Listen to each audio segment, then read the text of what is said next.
विद्यार्थी मित्रांनो, मागच्या व्हिडिओमध्ये आपण फोर्स या फिजिकल क्वांटिटी विषयी माहिती पाहिली होती। या व्हिडिओमध्ये आपण वर्क अँड एनर्जी याबद्दल माहिती पाहणार आहोत। वर्क म्हणजे काम। When a force is applied on a body and it moves the body in the direction of force, then work is said to be done. अर्थ समजला? जेव्हा आपण एखाद्या बॉडीवर वस्तूवर बल लावतो आणि ती वस्तू जर एका ठिकाणाहून दुसऱ्या ठिकाणी गेली, खालून वर गेली किंवा वरून खाली आली, डाव्या बाजूने उजव्या बाजूकडे गेली किंवा उजव्या बाजूने डाव्या बाजूकडे आली, कुठेतरी तिचं स्थलांतर व्हायला हवं, म्हणजे डिस्प्लेसमेंट व्हायला पाहिजे। So mathematically W = Fs. Here F means force आणि S मीन्स डिस्प्लेसमेंट। एका ठिकाणाहून दुसऱ्या ठिकाणी स्थलांतर म्हणजे displacement. The SI unit of work is joule and the CGS unit of work is अर्क। जूल आणि अर्क हे लक्षात ठेवा, हे वर्कचे युनिट आहेत। आता न्यूमेरिकल म्हणजे गणिताच्या दृष्टिकोनातून पाहूया। Calculate the work done to raise a body of mass 20 kilogram to a height of 40 metre taking G = 10 metre per second square. या ठिकाणी आपल्याला G ची व्हॅल्यू दिलेली आहे। G म्हणजे ग्रॅव्हिटेशनल फोर्स। जमीन म्हणजे पृथ्वी। पृथ्वी ही पृथ्वीवरील प्रत्येक वस्तूवर एक गुरुत्वाकर्षण बल लावत असते, त्याला ग्रॅव्हिटेशनल फोर्स म्हणतात आणि ते असते G = 10 metre per second square. आता या ठिकाणी फोर्स = mg, म्हणजे फोर्स काढण्याचं जे सूत्र आहे ते आहे mg। mg म्हणजे काय? m म्हणजे मास आणि g म्हणजे ॲक्सेलरेशन। म्हणून फोर्स = मास आहे 20 किलोग्राम आणि g आहे 10, म्हणून दोघांचा गुणाकार करूया। दोघांचा गुणाकार आला 200 न्यूटन। फोर्सचं युनिट न्यूटन आहे, लक्षात ठेवा। Gravitational value metre per second square म्हणजे MKSमध्ये आहे आणि m माससुद्धा MKSमध्ये आहे, किलोग्रॅम। आता डिस्प्लेसमेंट D = 40 मीटर हे दिलेलं आहे in the direction of force. फोर्सच्या डिरेक्शनमध्ये 40 मीटर डिस्प्लेसमेंट आणि म्हणून आता work done W = F × S। F × S। F आहे 200 जो आपण काढलेला आहे, गुणिले 40 डिस्प्लेसमेंट, दोघांचा गुणाकार 8000 जूल। तर अशा पद्धतीने परीक्षेला जर तुम्हाला वर्क डन काढायला दिलं तर ह्या सूत्राचा वापर करून काढायचा। प्रथम फोर्स काढायचं mg आणि नंतर वर्क डन Fs। आता एनर्जीची माहिती मिळूया। Capacity of doing work is called energy. CGS and SI unit of energy are same as that of work done, म्हणजे वर्क डन आणि एनर्जीचं युनिट हे सेम आहे, हे लक्षात घ्या। जूल अर्क, जूल अर्क। आता एनर्जी म्हणजे काय? Capacity of doing work is called energy. बघा, जेव्हा आपल्याला थकवा येतो आपण म्हणतो की आज माझी एनर्जी डाऊन आहे, मला चहा प्यायला हवं किंवा थम्सअप गोड पदार्थ खायला हवं म्हणजे मला एनर्जी मिळेल। तर तीच एनर्जी आणि म्हणून कार्य करण्याची क्षमता म्हणजे energy. Capacity of doing work is called energy. Different forms of energy म्हणजे ऊर्जेची विविध रूपे। एनर्जी म्हणजे ऊर्जा। पहिली ऊर्जा आहे heat energy. When we burn coal, wood और gas, heat energy is release. Steam passes heat energy. That is why in a steam engine the heat energy of steam is used to get the work done. Sun also radiates heat energy. लक्ष देऊन ऐका, आपण जेव्हा कोळसा, wood लाकूड किंवा gas हे जाळतो तेव्हा हीट एनर्जी ही रिलीज होत असते। आणि आता जो स्टीम आहे म्हणजे वाफ, स्टीमसुद्धा passes heat energy, steam passes heat energy म्हणजे बाष्पामध्ये सुद्धा हीट एनर्जी असते। That is why in a steam engine the heat energy of steam is use to get the work done. म्हणजे इंजिन चालवण्यासाठी हीट एनर्जीचा वापर कसा करतात तर कोळसा जाळतात आणि कोळशापासून पाण्याची वाफ होते, पाण्याला उष्णता देतात, पाण्याची वाफ होते आणि त्या वाफेवरनं इंजिन चालतं। सन ऑल्सो रेडिएट्स हीट एनर्जी आणि उष्णता किंवा हीट, ही जी हीट आहे आपल्याला त्याचा स्रोत आहे सूर्य। सूर्यापासून आपल्याला हीट मिळते। दुसरी एनर्जी आहे light energy. It is form of energy which gives us the sensation of vision. बघा, ज्या एनर्जीमुळे आपल्याला एखादी वस्तू पाहण्याचं सेन्सेशन मिळतं, पात्रता मिळते, कॅपॅसिटी मिळते, ती एनर्जी म्हणजे लाईट. जोपर्यंत लाईट एखाद्या वस्तूवर पडत नाही तोपर्यंत आपल्याला वस्तू दिसत नाही. So natural source of light is the sun and an electric bulb also emits light energy. म्हणजे नॅचरल सोर्स आहे सूर्य, आणि बाकीचे जे आपण पाहतो बल्ब, लाईट्स वगैरे, ट्यूबलाईट्स, त्याच्यातून आपल्याला लाईट एनर्जी मिळते. तिसरं एनर्जी आहे sound energy. The energy emitted by a vibrating wire, tuning fork, vibrating membrane etcetera that can be sensed by human ears is called sound energy. आता sound energy ही डोळ्यांनी दिसत नाही, तिलासुद्धा आपल्याला फील करावं लागतं. एखादी वायर व्हायब्रेटिंग होत असेल, हलत असेल, एखादा ट्युनिंग फॉर्क हे एक साधं यंत्र असतं घोडाच्या नालीप्रमाणे. त्याच्यावर जर आपण आघात केला की त्याच्यातून एक मधुर ध्वनी निर्माण होते. किंवा व्हायब्रेटिंग मेम्ब्रेन किंवा एखादा पडदा जो हलत असेल तर त्याच्यातून जे व्हायब्रेशन होतं त्यामुळे आपल्या कानांना एक ऊर्जा फील होते, तिला साऊंड एनर्जी असे म्हणतात. फॉर एक्झाम्पल व्हिसल, कोणी शिट्टी वाजवली, फ्लूट, बासरी वाजवली, sitar, all emit sound energy when they are made to vibrate. म्हणजे या ज्या वस्तू आहेत, व्हिसल, फ्लूट, सितार, या अनेक वस्तू, किंवा एखाद्या टेबलावर पण तुम्ही थाप मारली तेव्हा तिथे व्हायब्रेशन होतं आणि व्हायब्रेशनमुळे साऊंड एनर्जी क्रिएट होते. चौथं आहे मॅग्नेटिक एनर्जी. म्हणजे मॅग्नेटमधून जी एनर्जी मिळते, चुंबकीय ऊर्जा. A magnet also possesses energy known as magnetic energy. When a current is pass through a coil it behaves like a magnet until the current flows through it. म्हणजे एखाद्या कॉईलमधून, एखाद्या वायरमधून जेव्हा current pass होतं तेव्हा त्या वायरच्या आजूबाजूला मॅग्नेटिक फील्ड तयार होते, आणि जेव्हा आपण बटन बंद करतो, स्विच ऑफ करतो, तेव्हा ते मॅग्नेट बंद होते, त्याची पॉवर कमी होते. Hence it stores magnetic energy until the current flows through it. म्हणजे जोपर्यंत करंट सुरू आहे तोपर्यंत आपल्याला मॅग्नेटिक एनर्जी वापरता येते, आणि करंट बंद केलं की मॅग्नेटिक एनर्जी संपते. पुढचं आहे पाचवं electrical energy. An electric cell, म्हणजे ते सेल असतात बघा घड्याळामध्ये, रेडिओमध्ये, सेल जे असतात, stores electrical energy. Two charges placed at some distance experience a force. या सेलमध्ये दोन चार्ज असतात, वर असतो पॉझिटिव्ह चार्ज आणि बॉटमला असतो negative charge. They also possess electrical energy, आणि मग त्याच्यामध्ये इलेक्ट्रिकल एनर्जी तयार होते. For example a charged body possess electrical energy. म्हणजे एखादी बॉडी आहे, तिला चार्ज केलं, एखाद्या वस्तूला आपण चार्ज केलं, प्रभार दिला, तर त्याच्यामध्ये आपल्याला इलेक्ट्रिकल एनर्जी मिळते. पुढचं आहे chemical energy. It is the energy possess by fuels like petrol, diesel, gas etcetera. आपण गाडी चालवण्यासाठी, मोटार चालवण्यासाठी जे वापरतो इंधन, फ्युअल म्हणजे पेट्रोल, डिझेल, ते त्याच्यामध्ये केमिकल एनर्जी असते. त्याला जाळल्यानंतर त्याच्यातून हीट निर्माण होते. The chemical energy of petrol और diesel is utilize to move vehicle etcetera. The food we eat also possesses chemical energy. आपण जे अन्न खातो त्या अन्नामध्ये सुद्धा केमिकल एनर्जी असते. अन्नाचं पचन झाल्यानंतर अन्नाचं ज्वलन होतं, त्याच्यातून आपल्याला हीट एनर्जी मिळते. तर अशा पद्धतीने एनर्जी भरपूर आहेत. ही एनर्जीची रूपे आहेत, एनर्जीचे प्रकार नाही. द फॉर्म्स ऑफ एनर्जी, एनर्जीची रूपे. पुढची एनर्जी आहे solar energy. The energy radiated by the sun is solar energy. Sun is the natural source of energy.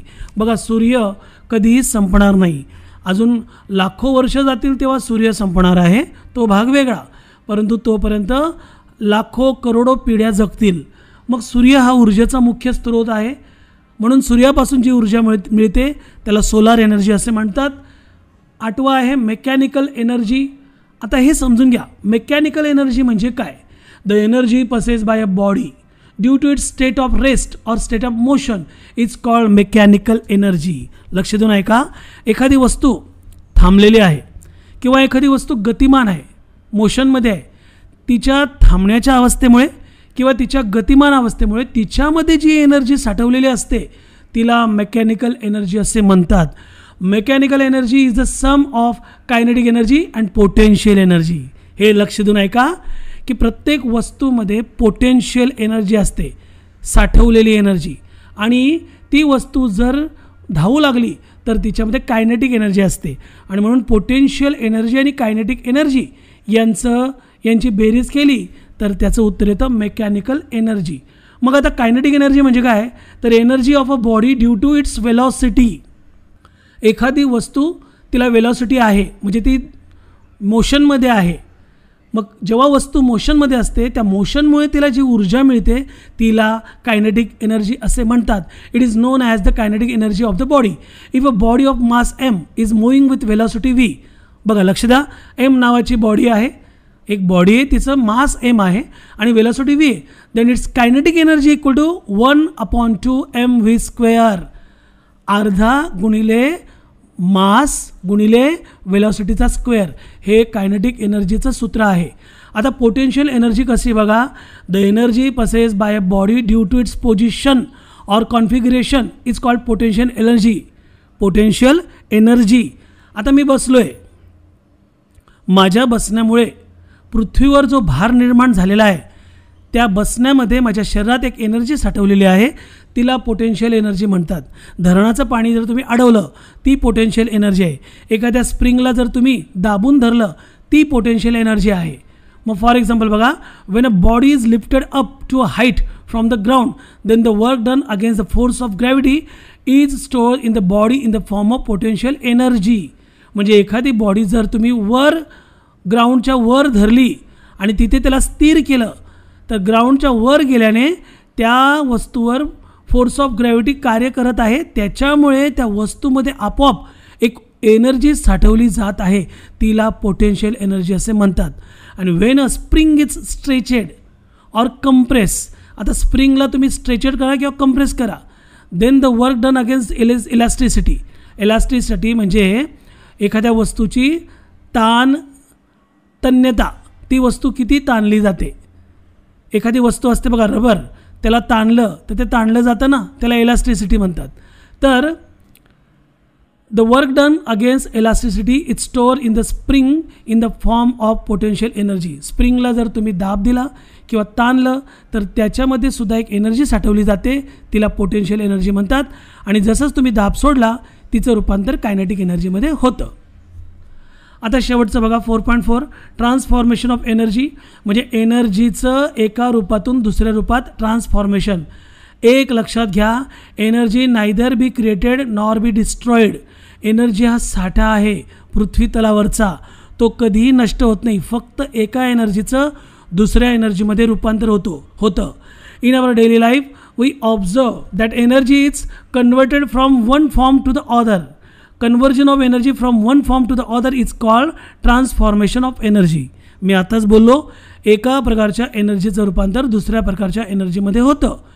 समजा तुम्ही लाकूड जाळलं, लाकूडमध्ये केमिकल एनर्जी आहे, जाळल्यामुळे त्यात हीट निर्माण होते, म्हणून केमिकल एनर्जीचं रूपांतर हीट एनर्जीमध्ये होतं.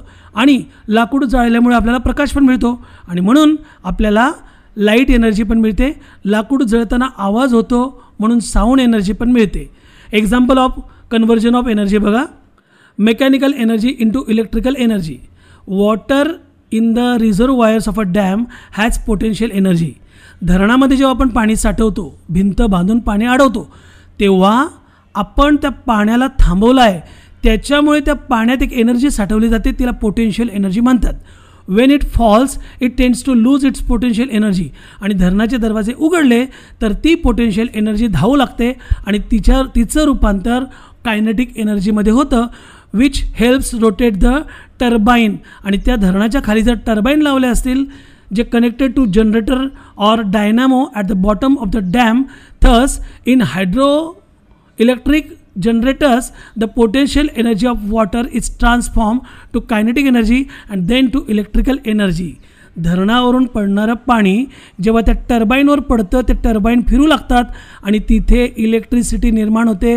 म्हणजे पोटेन्शियल एनर्जीचं रूपांतर कायनेटिक एनर्जीमध्ये झालं आणि कायनेटिक एनर्जीचं रूपांतर इलेक्ट्रिकल एनर्जीमध्ये झालं. म्हणजेच पोटेन्शियल एनर्जी आणि कायनेटिक एनर्जी म्हणजे mechanical energy. So mechanical energy converts into electrical energy. दुसरं आहे electrical energy into mechanical energy. आता उलटं, in an electric motor electrical energy is transformed into mechanical energy. Electric motor is used to run electrical appliances like water pump, washing machine etc. बघा, विजेवर चालणारे जे motor असतात त्या मोटरचा वापर करून आपण त्याच्यापासून एखादा पंखा फिरवतो, पंप चालवतो, गतिमान होतं ना, म्हणजे इलेक्ट्रिकल एनर्जी ही मेकॅनिकल एनर्जीमध्ये कन्वर्ट होते. तिसरं आहे electrical energy into heat energy. आता in electrical appliances like electric iron, electric heater, geyser, oven, electrical energy is transform into heat energy. आपण घरामध्ये ज्या ज्या वस्तू वापरतो, इस्त्री वापरतो, आयर्न, हीटर वापरतो पाणी गरम करण्यासाठी, गीझर वापरतो, ओव्हन वापरतो टोस्ट भाजण्यासाठी, म्हणजेच आपण इलेक्ट्रिक वापरून हीटमध्ये रूपांतर करतो, म्हणून electrical energy into heat energy. पुढचं आहे electrical energy into light energy. When an electric bulb is switched on, electrical energy gets converted into heat and light energy. आपण बल्बचं बटन दाबलं की इलेक्ट्रिकल एनर्जीचं रूपांतर लाईट एनर्जीमध्ये होतं आणि तो बल्ब गरम पण होतो, म्हणून हीटसुद्धा निर्माण होते. पुढचं आहे electrical energy into sound energy. In an electrical bell the electrical energy transform into sound energy. बेलचं बटन दाबलं, बेल ही इलेक्ट्रिसिटीवर चालते, बेलचं बटन दाबलं तर इलेक्ट्रिकल एनर्जी साऊंडमध्ये कन्वर्ट होते आणि आपल्याला साऊंड ऐकू येतो. Light energy into electrical energy. Light energy into electrical energy. In a photo electric cell and solar cell light energy is converted into electrical energy. बघा, सोलार पॅनलचा वापर करून आपण सूर्याच्या ऊर्जेचं रूपांतर लाईट एनर्जीमध्ये करतो, म्हणजे सोलार एनर्जी साठा करतो आणि त्या सोलार एनर्जीपासून आपण लाईट जाळतो, लाईट चालवतो. सध्या सगळीकडे सोलार एनर्जी वापर वाढलेला आहे. पुढचं आहे heat energy into mechanical energy. In a steam engine when coal burns its chemical energy gets converted into heat energy which in turn gets converted into mechanical energy. बघा, steam engine म्हणजे बाष्पीवर चालणारं engine. जेव्हा आपण कोळसा जाळतो म्हणजे पाण्याला उष्णता देतो, मग कोळसा जाळून पाण्याला उष्णता देतो आणि त्यामुळे केमिकल एनर्जीचं रूपांतर हीट एनर्जीमध्ये होतं आणि हीट एनर्जीमुळे बाष्प तयार होतं आणि त्या बाष्पावर ते इंजन चालू लागतं, म्हणजे त्या इंजिनला गती मिळते, म्हणून मेकॅनिकल एनर्जीमध्ये त्याचं रूपांतर होतं. पुढचं आहे chemical energy into mechanical energy. Chemical energy म्हणजे पेट्रोलमध्ये असते, डिझेलमध्ये असते, आपल्या अन्नात असते. मग this energy is transform into mechanical energy to run automobiles. Petrol टाकून आपण गाड्या चालवतो किंवा शरीरामध्ये अन्न खाल्लं की आपण हालचाल करतो, म्हणजे मेकॅनिकल एनर्जी आपल्याला मिळते. Chemical energy into heat energy. When we burn various fuels like wood, coal, gas etcetera. आपण जेव्हा लाकूड जाळतो, कोळसा जाळतो, गॅस जाळतो, तेव्हा त्या केमिकल एनर्जीचं रूपांतर हीट एनर्जीमध्ये आपोआप होतं. Second last chemical energy into electrical energy. An electric cell. आता बघा, सेल जे असतं ना, घड्याळात जे वापरतो आपण cell, is use to draw current in such a way that the chemical energy is converted into electrical energy. Cell वापरून आपण मोबाईलमध्ये सेल असतात, बॅटरी असते, त्याच्यानंतर जी आपली टॉर्च असते, टॉर्चमध्ये आपण सेल टाकतो, त्या सेलमुळे केमिकल एनर्जीचं रूपांतर इलेक्ट्रिकल एनर्जीमध्ये होतं आणि ते डिव्हाइस आपण चालू करतो. आणि शेवटचं आहे मुलांनो, light energy into chemical energy. Green plants absorb sunlight which in turn gets converted into form of chemical energy. सूर्यप्रकाशाचा वापर करून वनस्पती पानांमध्ये आपलं अन्न तयार करतात, याला फोटोसिंथेसिस असे म्हणतात. All plants use sunlight to make their own food in the process of photosynthesis. So light energy converted into chemical energy. आणि अशा पद्धतीने ही सर्व एनर्जीची रूपे आहेत. एका एनर्जीचं दुसऱ्या एनर्जीमध्ये रूपांतर होतं, पण एनर्जी तयार करता येत नाही. जी एनर्जी विश्वामध्ये आहे तो कायमचा साठा अस्तित्वात आहे. Energy neither be created nor be destroyed, but one form of energy is transform other form of energy. Thank you very much. धन्यवाद. जय Hind, take care, bye bye.